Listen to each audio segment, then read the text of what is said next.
ایک شخص تھا، اسے سونا بنانے کا بڑا جنون تھا.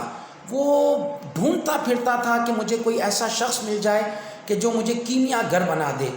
اب وہ ڈھونڈتا تھا، اسی ڈھونڈتے اس کی عمر گزر گئی.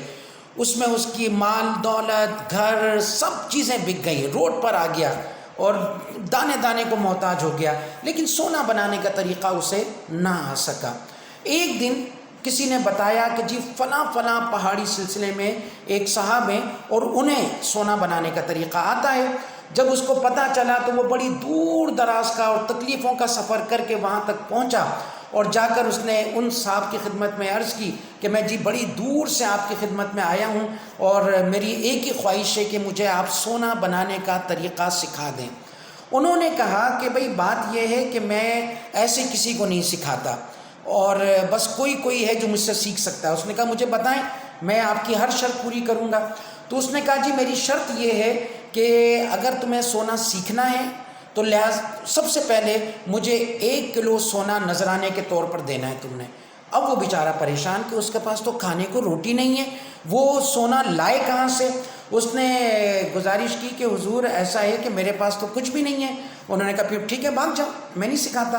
اس نے بڑی منتیں کی. اس نے کہا کہ اچھا ایسا ہے کہ آپ مجھے سکھا دیں، میں سونا بنانا جب سیکھ لوں گا تو وہ پھر آپ کو دے دوں گا سونا. اس نے کہا نہیں ایسا نہیں چلے گا، اگر سونا بنانا سیکھنا ہے تو سب سے پہلے تم مجھے 1 کلو سونا دو نذرانے کے طور پر، پھر میں تمہیں سکھاؤں گا کہ سونا کیسے بنایا جاتا ہے.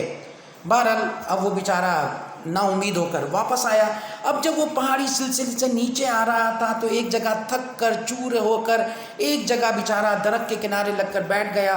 اب ساری زندگی کی جو ہسٹری تھی اس کے سامنے ایک فلم کی طرح چلنا شروع ہوئی کہ کس طرح اس شوق میں اس نے اپنی زندگی تباہ کی، اپنا مال و اسباب تباہ کر دیا.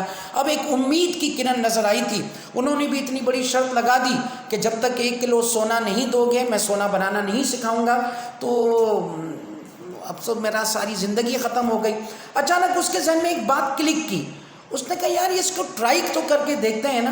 وہ فوراً ایک بستی میں گیا نیچے اور جا کر وہاں اس نے مزدوریاں کرنا شروع کی. اس سے جو کچھ بھی اس کے پاس پیسے جمع ہونا شروع ہوتے تھے وہ کچھ اپنے اوپر لگاتا کھانے پینے پر، بقیہ سب اس نے سیونگ کرنا شروع کی. کرتے 3 4 سال 5 سال کے اندر بہرحال وہ 1 کلو سونا جمع کرنے کے قابل ہو گیا.